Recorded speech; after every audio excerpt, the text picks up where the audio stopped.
सनम हम तो मुस्कुराना नहीं जानते थे, तुम ही हो जो प्यार में जीना सिखा दिया।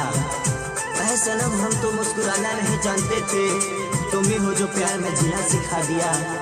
अरे हम तो प्यार के नाम पर डरते थे, तुम ही हो जो प्यार के राह पर चलना सिखा दिया।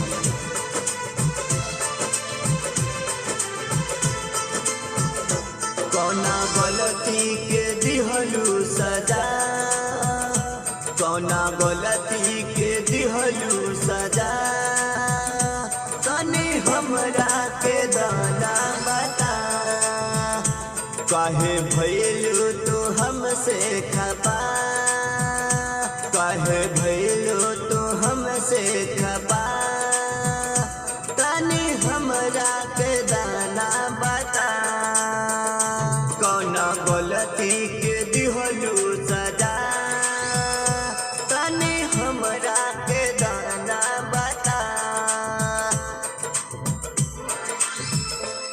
हम तो तूफानों में चला करते थे, मगर उसने प्यार में चलना सिखा दिया। अरे हम तो तूफानों में चला करते थे, मगर उसने प्यार में चलना सिखा दिया। हम तो गम में शराब पिया करते थे, मगर उसने जहर पीना भी सिखा दिया। प्यारे कइलू तू काहे भूलैलू गोरी, काहे हमरा के छोड़ी तू गइलू गोरी।